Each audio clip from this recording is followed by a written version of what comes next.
Welcome to Get It Off Your Chest. Let it rest.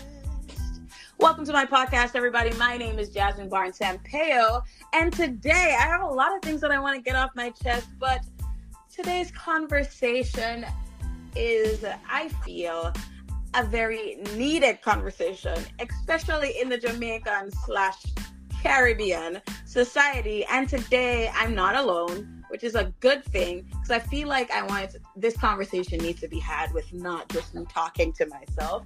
So I have the beautiful, the incomparable, future serial entrepreneur and a third-year student at the University of Technology, and she's studying communication arts and technology. Is that right? Yes, that's right. So I have with me Shanice Senior. How long have we known each other, Shanice? I'd say probably like 8-9 years. Yeah. Wow. Yeah. We met each other at one of those, private sector. The only job that is readily available for Jamaicans. That's where we met. We'll not talk about them. No free publicity. All right. So, today the topic at hand is embracing authenticity and overcoming body shaming and cultivating self-confidence. So major thing in today's society is body shaming. So I wanted to pinpoint personally, like in my experience in being a Jamaican and living in Jamaica, and I have been on both ends of the spectrum. I have been skinny, or as Jamaicans would say, maga, and I have gained weight. So when you're skinny, people say, oh my gosh, you need to eat more food. And when you're thick or when you're fat, oh my gosh, are you pregnant? How you get so fat? You're fatty. It's just like nobody holds their tongue. And I'm like, I don't think it's manners to comment on somebody's weight because you don't know what people are going through. So like for you, Shanice, how would you like define body shaming like overall for you and in your life? Body shaming overall for me and my experience is when someone projects their ideal notion of what you should look like. So that's pretty much it. So I'm a skinny person, or slim as they call it in Jamaican context. And it's my body, and I'm aware that I'm skinny, right? And probably to me, there's nothing wrong with me being skinny. But when I go on the road, or sometimes even peers will even make comments and say, "Oh, why you so maga?" and this and that, and then it kind of plays like a mental toil on my mind, because I then start to think about it as if it's something that's really wrong based on how it's aimed at me, right? So that's the experience of body shaming, not someone not making you feel comfortable in your own body, in your own skin. So yeah. Wow. And that's never good, because you used the word projecting their own ideals, and I think that's a profound way of like defining it, because body shaming is definitely projecting how they think you should look. Right. They're not even talking about themselves, they're projecting how they think you should look. You're not me. You don't know what my experiences are. You don't know why I'm this skinny. You don't know if it's a case where it's a family thing. You don't know if it's a case where I'm sick. You don't know anything about me. However, you feel like you should take it up on yourself, especially Jamaicans. They should take it up on themselves. So not only, I'm going to say this, not only comment on the fact, say, oh, yes, you're maga, or oh, you're fatty, but to go ahead and give you advice as to how you can fix it. Yes. Unsolicited advice on how you can fix it. And I feel that if you're going to give me advice on how I should fix something, I feel like advice should come with payment. Those types of advice needs to back it up with the money talk. So if you're going to tell me, oh, You need to put on some weight. All right, no problem. Give me the money to buy the food to put the weight on. Right. Fine, I'll do it. Lose some weight. All right, give me the money to pay for the gym membership and the healthy food. Not that we're, and again, guys, let me just profess that we're not encouraging anybody to be unhealthy or well or anything. However, I feel like you don't know what people go through. You don't know the experiences that people have. So why comment on it? So I feel like that was a very profound thing that you just said. What are for you though? How are you feeling about your body and your self-image today? All right. So, in all honesty, I believe that a relationship with God is important because essentially it's only what he thinks about you that matters. He's the one that made you. He's the one that made me. Mm-hmm. So if he made me this weight, then I'm supposed to be this weight, right? Mm-hmm. And then as well, taking that into consideration, meaning then that I'm buffeting all of what everyone is saying about me and my weight, when I also, and I think this is important, when I go and look in the mirror and look at myself, I look and I see that, okay, for my size, my weight is okay. Mm-hmm. And looking at myself, there's nothing wrong with my body. So that was the reason why I said I really feel like people body shaming is them projecting their ideals and also sometimes even their own insecurities. Sometimes you'll see like I don't want to say fat in the context that I'm being derogatory or offensive, but sometimes you see someone of a heavier body mass telling someone slim that they're mug up just because they probably wish that they were that size, right? So looking at myself in the mirror and really looking at myself to see that, okay, girl, there's nothing wrong with how you look. There's nothing wrong with your body size. Actually, your weight matches your body, because I don't know if we are aware of the BMI mass or the scale. There's a particular weight that you should be for your body size, right? So, and I'm saying, okay, there's nothing wrong with me. So that helped me looking at myself to be more confident. One, the confidence that I have in God that he made me this way. And two, looking at myself for real and saying, girl, there's nothing wrong with you. So developing that confidence, and trust me, it's not easy. Mm-hmm. But developing that confidence over time that nothing is wrong with you or nothing is wrong with my body and my body size. So someone commenting now on my weight will not have any weight, if you get what I mean. Yep. On me, because I love my body and I wouldn't change anything. Yeah. Beautifully said, Shanice. Wow. I felt that, because I know, you didn't want to say it, but I know that when some people, because I remember when I was skinny and I was modeling and slim and trim and no need for God gym. So I know how you look, Shanice. You're very petite. People, let me give you a description. She's short. She's just a tiny, petite, little cute person that I feel like somebody will just pick her up and, yeah, she's just petite. And I feel like you're good. Like, you look fine for your size. You're not extremely tall or extremely short either, but I feel like your weight is right for your size. But some people are jealous because them belly can't flat naturally like you. Them have to work extra hard, and they cannot fathom that, oh my God, how is she able to, and how I do have a flat belly, because everybody else fight for the flat belly and you have it naturally.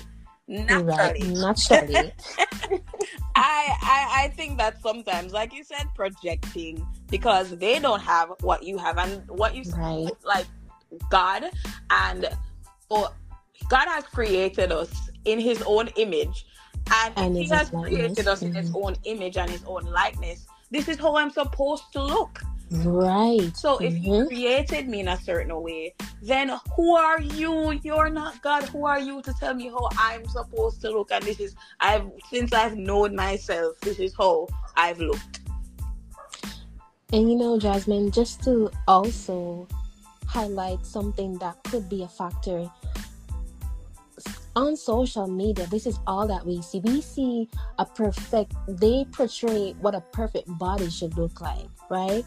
And because most of the time we are on social media and we're seeing these things, we think that, okay, this is how our bodies are supposed to look, this perfect figure. However, I think with being on social media too often, it keeps us out of touch with reality and what reality is. We all won't look like that. Yeah. So I think the media has a lot to do with how they portray what a perfect body should look like. But in reality, that's not the case. We have normal people with normal body sizes and normal body mass. And we have to live with these. Some of us don't have the money to go to the gym. Some of us don't have the money to buy the required food to put on the weight. And we just have to work with what we have, right? The right people will love us and accept us for how we look, regardless. And I think that's important, to have people around you that really accept you for who you are and not trying to make you feel bad for how you already are, because you don't have any control most of the time. Separate and apart from not eating right and putting on that excessive fat or weight. But some of us, we really don't have any control. As you mentioned before, some of us were sick. Some of us, it's hereditary. And we just don't have any control. So yeah, it just all boils down back to accepting who you are and loving yourself. If you love yourself, then the right people will come along that love you, and that also will help to build your confidence in accepting and loving who you are and loving who God has made. So yeah, that's it. Yeah, beautifully said. But I wanted to add to the fact of social media, because we overstimulate our brains when we scroll and scroll and scroll. But social media in itself is confused, because this week we're all about slim and trim and don't need to go gym, and then next week we're about BBLs and fix size save lives. And fix size, so yeah. The media itself is confused. So if we take our cue, if you are gonna plan and taking your cue from the media, and remember, the media is not fact. It's not always true, because people remember Photoshop. You can edit this. Everybody has smooth porcelain skin. Not everybody has a cinched waistline, and not everybody looks a certain way. And even those people that we follow, those influencers, those celebrities, they want to look like you. Like even us as Black women, I have big lips. I have certain features of a Black woman, and they are fighting. They are going to do surgeries to get that. And you are over here wanting to look a certain way when you already have what other people want. And that's baffling to me. That is just baffling. We've gone into the season of BBLs, and then we are going into a season of where people are reversing their BBLs. It's like, don't put your eggs, don't put your faith in social media, because it is not permanent, and it is not always true, and it is not always right, and those people are not always happy, right? This is why they go. And I'm not going to knock anybody for doing surgeries or anything, but for me, unless it is an emergency, I am not going under a knife. I am so sorry. No, let me go for a walk. Let me find I will do a makeshift gym at home. I'm gonna do a little Pilates and do a little dancey dance. And my husband loves to reiterate that. Oh, babe. Like my husband loves to say, like, he'll be happy that I mention this. Every time I mention that, oh my gosh, my belly is big, because sometimes I am insecure about that too. Mm-hmm. because I put on weight and I'm not used to being this weight, right? Because I'm used to being slim. But Mm-hmm. he always says to me that, babe, you are one of the best people I know. And there are plenty of people in the world that cannot change their personalities. Mm-hmm. And your body, you can change it. He's not promoting that I go and starve myself, but he always says, babe, just start out slow, go for walks. He loves to say, go for walks. I'm like, okay. And because when I was saying to him, I'm going to go to the gym, and I poured my rotator cuff at the gym, and he's like, see, take it slow. Just start off with go for walks. I'll go for walks with you. And that comes into where you said, having some people around you that support you and love you for who you are and Yes. accept you for who you are. When you love yourself, that comes along. And it's not going to happen overnight. Mm-hmm. And you said it too. It's not going to be easy. However, it's definitely something that's doable. Right. Right. Well, I have another question, right? Mm-hmm. What are what are some of the thoughts or feelings that tend to come up when you're feeling like, self-conscious, a particular way about yourself? What are some of the thoughts and feelings that you feel, and how have you, like, because you said that you use God, however, but I want to know, just so, like, for people who are listening that are still struggling with self-confidence and body dysmorphia, how do you combat those feelings when those thoughts come to your mind? When the thoughts come to my mind, to be really honest, I honestly just stop thinking about it. Stop thinking about, too skinny. And usually comes at a time when I'm just there sitting still, probably not thinking about anything worthwhile, and then the thoughts come up. I remember something that someone said about me, about my weight, and I start to ponder on it, and then I start to lose sight of who I am. So in all honesty, what I do is just I stop thinking about it. There is a verse in the Bible that says, Philippians 4 verse 8, that it tells you what things that you should think on, whatsoever things are lovely, whatsoever things are pure. I think that has a lot to do with it, because it's what you entertain in your thoughts that you start to see manifesting.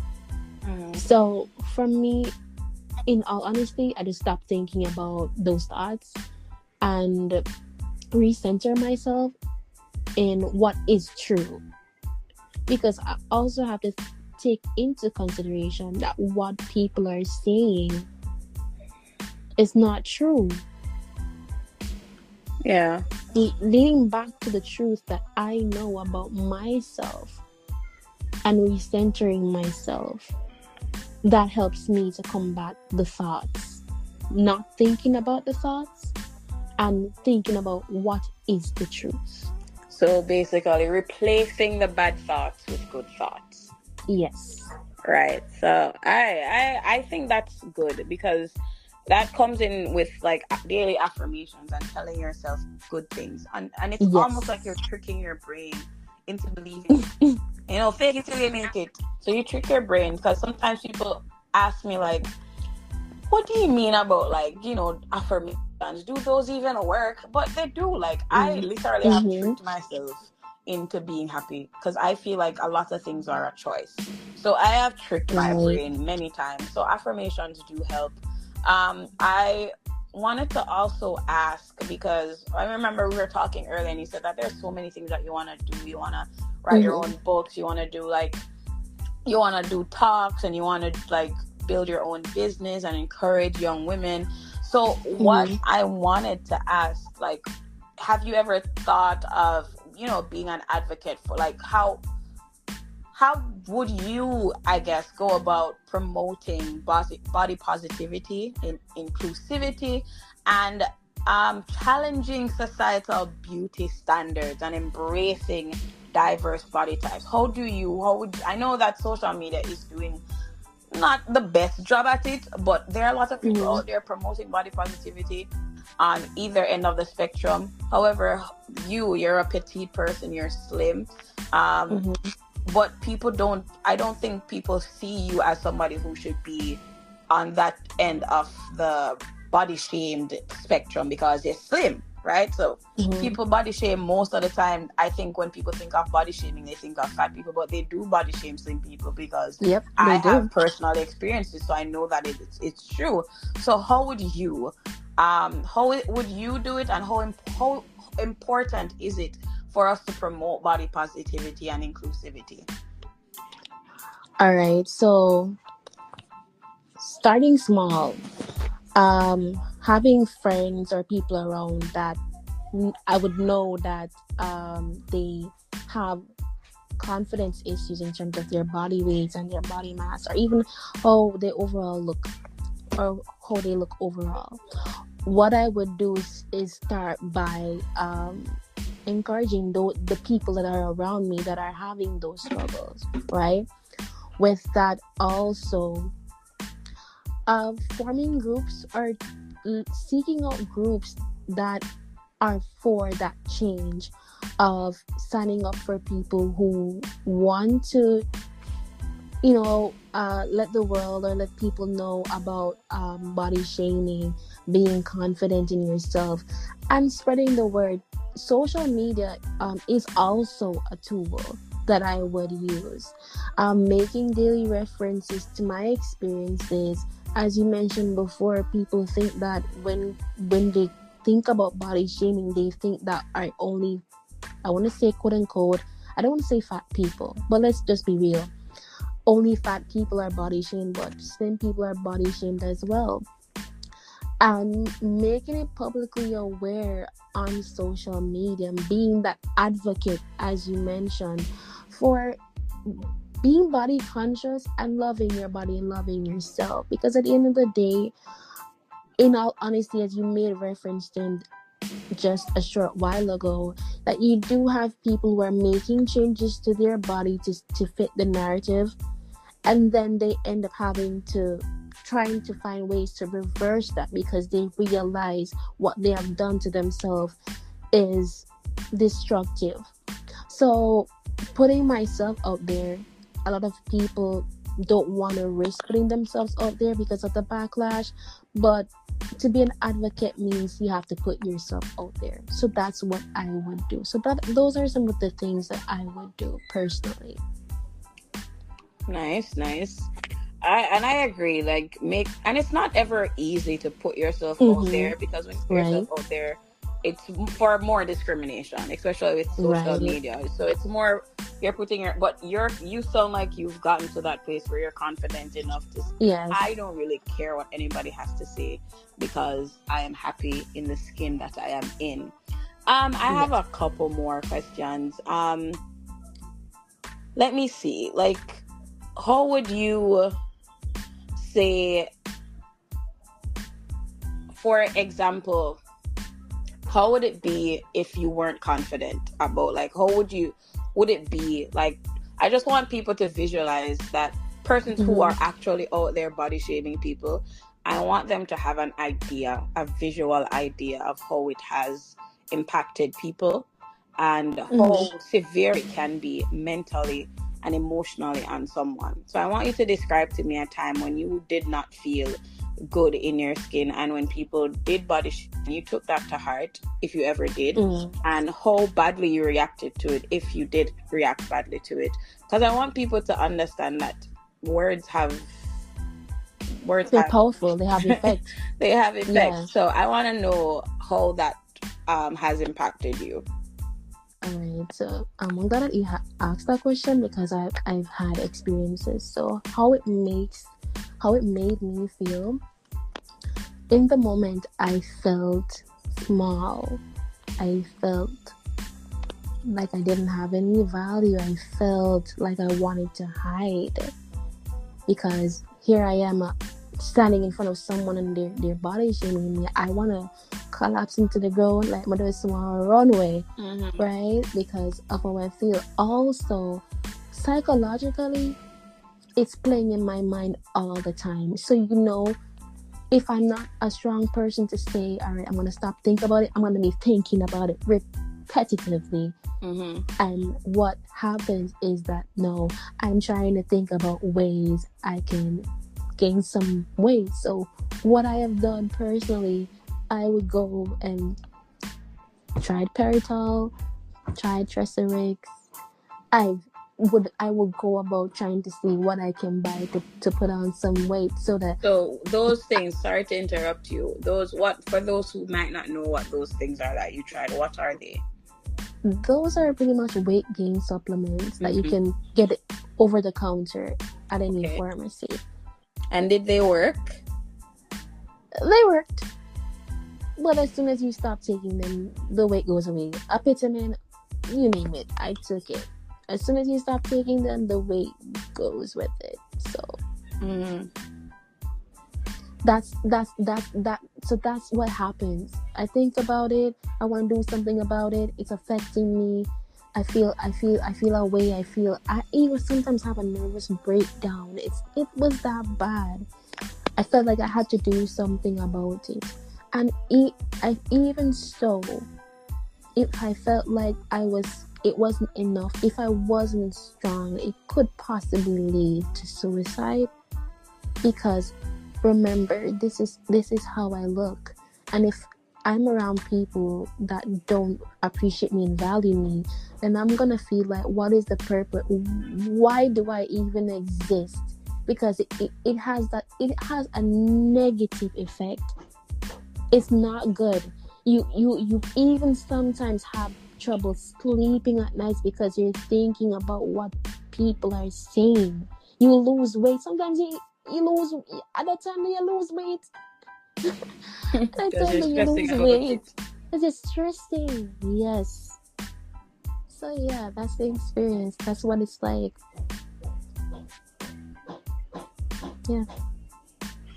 Wow. I have one last question. So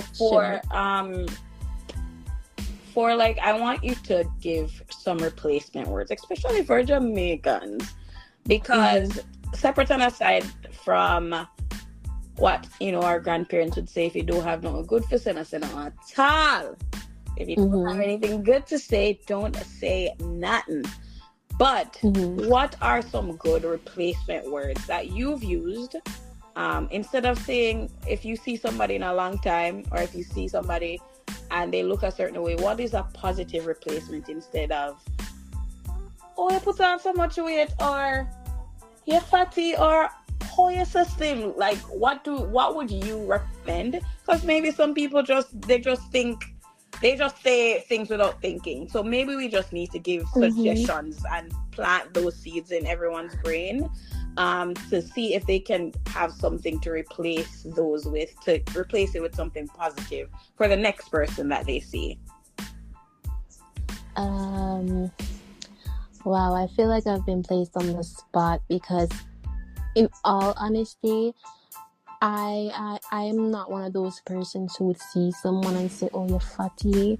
Probably what I'm thinking, I just keep it in my head. Yeah. Right? But like, if I should say something in all honesties, maybe I'd say,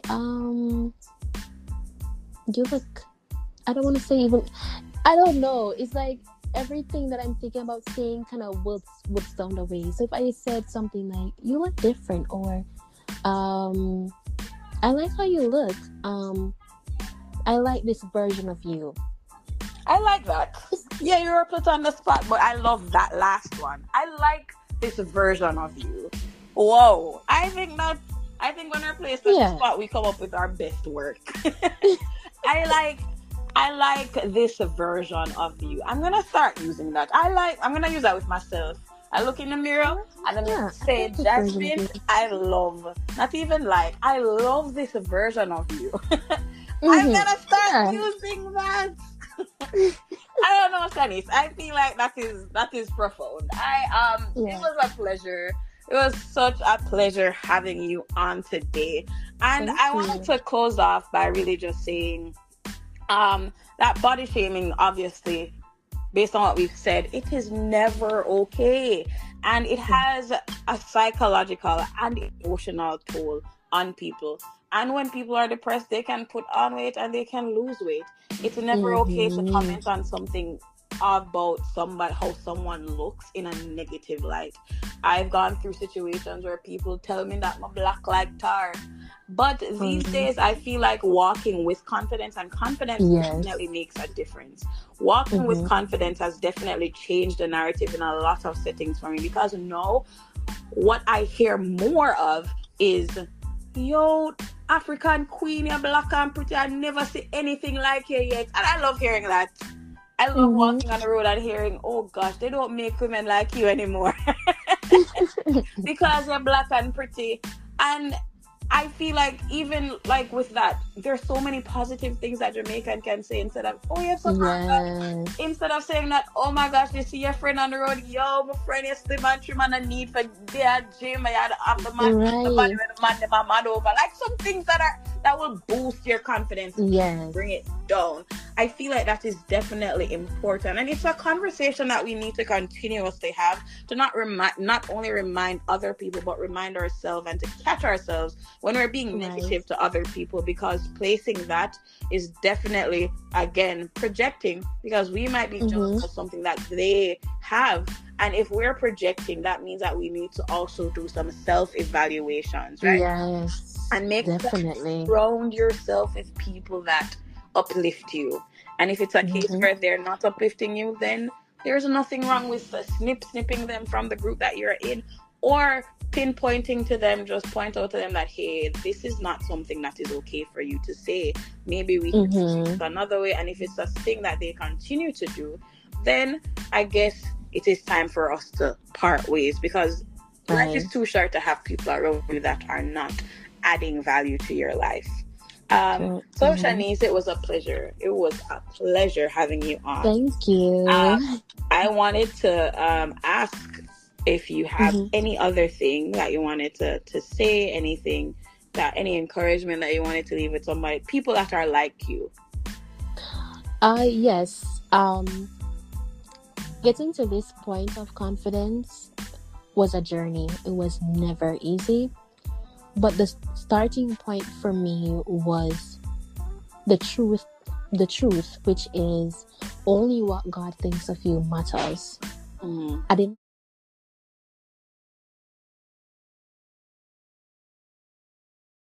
The day, it is only what God thinks of you matters. You walk into that truth, your life will change. You will stop thinking about what others think about you, and you'll start believing in what God thinks about you, and you will walk in that confidence, and your life will change, honestly. So yeah, trusting God in what He says about you, to begin your journey of walking in confidence, and the rest is history. Every walk you walk, every talk you talk is a confident person. So yeah. Beautiful. Thank you so much, Shanice, for joining my podcast today. And I hope that you will come back on for another discussion. Sure. It's always a pleasure to have conversations with people that I've known for a long time. And I love that you have included God, and I love that you're saved now. Congrats. I feel like that's something to celebrate. Thank you. That was Get It Off Your Chest and Let It Rest. The topic today was body shaming and having confidence in oneself. And this is a conversation that we need to continue to have, as I said before, but it's always good to get these things off our chest and let it rest. Thank you for joining me today. Have an amazing day.